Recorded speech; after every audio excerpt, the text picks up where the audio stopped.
The U.S. budget deficit is falling much quicker than anyone anticipated, but is it falling too fast, too soon?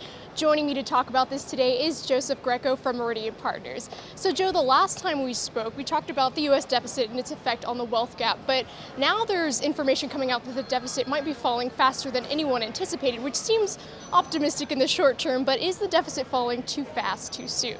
Yeah, I tend to say there's nothing wrong with paying our debt down a little bit quicker. Really, you gotta look at what the actual metric is, and the metric is we didn't have as much of a deficit as we anticipated. So we still are running at a deficit, and a pretty significant deficit.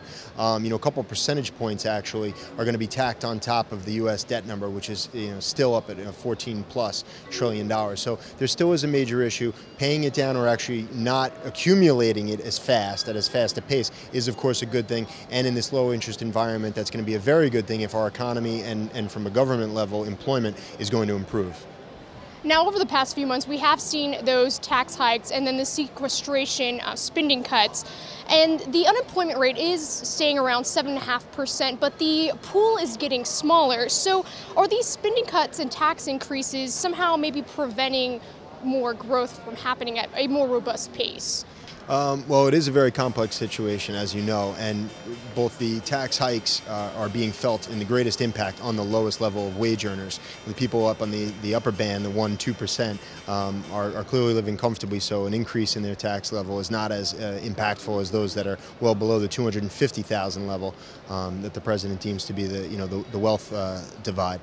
So on the first hand, you have obviously the tax hikes, and then of course you have the spending cuts, sequestration, and everything there, which is government employees are being furloughed, there's less contracts that are available, and of course there's a decrease in the amount of productivity as a result. So yes, those two are inadvertently, or perhaps as the right would say, directly hampering the recovery.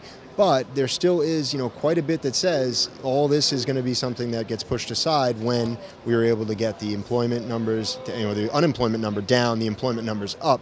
Comes at the hands of big industries like home builders and of course financial service industry getting back out there and hiring. When that comes is a whole other question for a different time.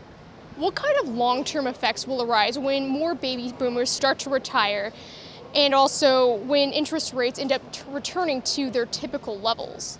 That's a great question. So of course you have this looming population that is phasing themselves slowly, or more slowly than they were perhaps 5-6 years ago before the crash, into retirement. And when that happens, they go from say working 5 days and playing 2 days to essentially playing all 7 days of the week. That means more disposable income, and that perhaps means less money in the marketplace, which keeps both capital markets and the corporations afloat, bond markets afloat, things like that. So there's going to be multiple effects that we're going to have to really address as that starts to unfold. What does that really mean for growth? What does that mean for job opportunities? Well, you could flip the coin and you could say it's good. You could flip the coin and say it's bad, because perhaps people are going to reevaluate and say, I'm not retiring just yet. So all of a sudden the baby boomer generation doesn't become the retirees. They become the aren't leaving the office population, in which case now it's really stifling jobs for those coming out of college, those who are racking up debt in the forms of student loans or retraining because they've had to shift gears in the last few years and start off on a new career path. So, seasoned, experienced, baby boomers should be moving towards the later years of enjoyment and retirement, and perhaps they're going to stifle the unemployment. That's another way of looking at the situation. And finally, now that the deficit is falling, what does it mean for this debt ceiling debate going on in Washington? Well, again, it's the deficit is just slowing. It's not necessarily that we're chipping away at that $14 trillion. We still have a very, very far way to go. Even just this year we're on pace for roughly $2,000 more per person. If you use 300 million as the population count, $2,000 per person more just this year.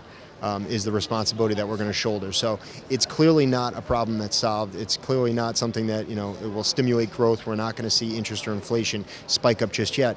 But it does give us pause and does give us a reason to reevaluate where we're headed and whether or not our spending is what really should be addressed, instead of continuing to raise the tax level for the people that that are out there trying the hardest they can and living on the least they could possibly can be paid.